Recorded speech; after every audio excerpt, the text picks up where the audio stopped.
دوستو، خداوند کا کلام آپ تک پہنچا ہے۔ پلیز لائک اور شیئر لازمی کیجیے۔ God bless you. دانیل 7واں باب۔ شاہ بابل بلشزر کے پہلے سال میں دانیل نے اپنے بستر پر خواب میں اپنے سر کے دماغی خیالات کی رویا دیکھی۔ تب اس نے اس خواب کو لکھا اور ان حالات کا مجمل بیان کیا۔ دانیل نے یوں کہا کہ میں نے رات کو ایک رویا دیکھی اور کیا دیکھتا ہوں کہ آسمان کی چاروں ہوائیں سمندر پر زور سے چلیں اور سمندر سے 4 بڑے حیوان جو ایک دوسرے سے مختلف تھے نکلے۔ پہلا شیر ببر کی مانند تھا اور عقاب کے سے بازو رکھتا تھا، اور میں دیکھتا رہا جب تک اس کے پر اکھاڑے گئے اور وہ زمین سے اٹھایا گیا اور آدمی کی طرح پاؤں پر کھڑا کیا گیا اور انسان کا دل اسے دیا گیا۔ اور کیا دیکھتا ہوں کہ ایک دوسرا حیوان ریچھ کی مانند ہے، اور وہ ایک طرف سیدھا کھڑا ہوا اور اس کے منہ میں اس کے دانتوں کے درمیان 3 پسلیاں تھیں، اور انہوں نے اسے کہا کہ اٹھ اور کثرت سے گوشت کھا۔ پھر میں نے نظر کی اور کیا دیکھتا ہوں کہ ایک اور حیوان تیندوے کی مانند اٹھا، جس کی پیٹھ پر پرندے کے سے 4 بازو تھے اور اس حیوان کے 4 سر تھے، اور سلطنت اسے دی گئی۔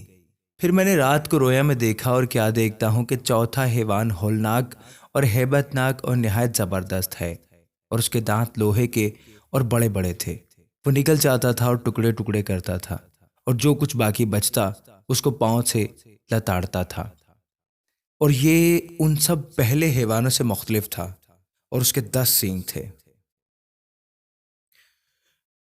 میں نے ان سینگوں پر غور سے نظر کی اور کیا دیکھتا ہوں کہ ان کے درمیان سے ایک چھوٹا سینگ نکلا، جس کے آگے پہلوں میں سے 3 سینگ جڑ سے اکھاڑے گئے، اور کیا دیکھتا ہوں کہ اس سینگ میں انسان کی سی آنکھیں ہیں اور ایک منہ ہے جس سے گھمنڈ کی باتیں نکلتی ہیں۔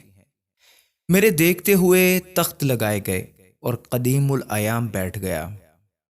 اس کا لباس برف سا سفید تھا اور اس کے سر کے بال خالص اون کی مانند تھے۔ اس کا تخت آگ کے شعلہ کی مانند تھا اور اس کے پہیے جلتی آگ کی مانند تھے۔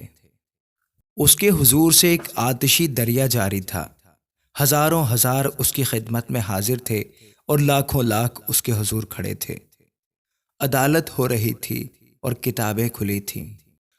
میں دیکھ ہی رہا تھا کہ اس سینگ کی گھمنڈ کی باتوں کی آواز کے سبب سے میرے دیکھتے ہوئے وہ حیوان مارا گیا اور اس کا بدن ہلاک کر کے شعلہ زن آگ میں ڈالا گیا،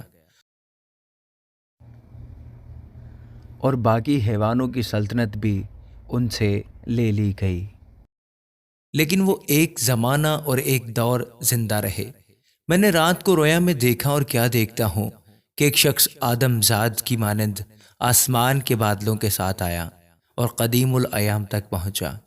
وہ اسے اس کے حضور لائے، اور سلطنت اور حشمت اور مملکت اسے دی گئی، تاکہ سب لوگ اور امتیں اور اہل لغت اس کی خدمت گزاری کریں۔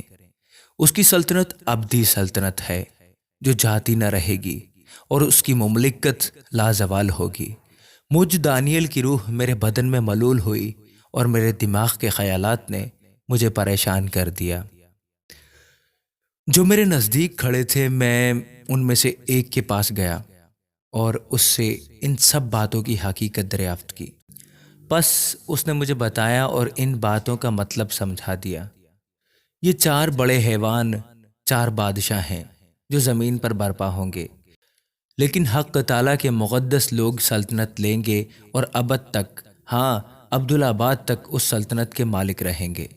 تب میں نے چاہا کہ چوتھے حیوان کی حقیقت سمجھوں، جو ان سب سے مختلف اور نہایت ہولناک تھا، جس کے دانت لوہے کے اور ناخن پیتل کے تھے، جو نگلتا اور ٹکڑے ٹکڑے کرتا، اور جو کچھ باقی بچتا اس کو پاؤں سے لتاڑتا تھا، اور 10 سینگوں کی حقیقت جو اس کے سر پر تھے، اور اس سینگ کی جو نکلا اور جس کے آگے 3 گر گئے، یعنی جس سینگ کی آنکھیں تھیں اور ایک منہ تھا جو بڑے گھمنڈ کی باتیں کرتا تھا، اور جس کی صورت اس کے ساتھیوں سے زیادہ روبدار تھی۔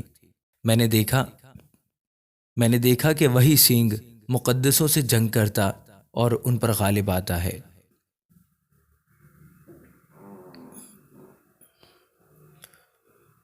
جب تک کہ قدیم الایام نہ آیا اور حق تعالیٰ کے مقدسوں کا انصاف نہ کیا گیا، اور وقت آ نہ پہنچا کہ مقدس لوگ سلطنت کے مالک ہوں۔ اس نے کہا کہ چوتھا حیوان دنیا کی چوتھی سلطنت ہے، جو تمام سلطنتوں سے مختلف ہے، اور تمام زمین کو نگل جائے گی اور اسے لتاڑ کر ٹکڑے ٹکڑے کرے گی۔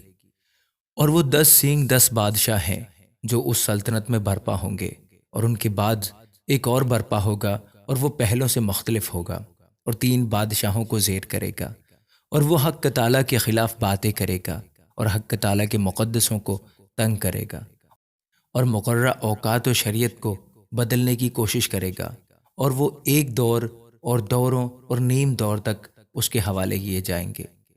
تب عدالت قائم ہوگی، اور اس کی سلطنت اس سے لے لیں گے کہ اسے ہمیشہ کے لیے نیست و نابود کریں، اور تمام آسمان کے نیچے سب ملکوں کی سلطنت اور مملکت اور سلطنت کی حشمت حق تعالیٰ کے مقدس لوگوں کو بخشی جائے گی۔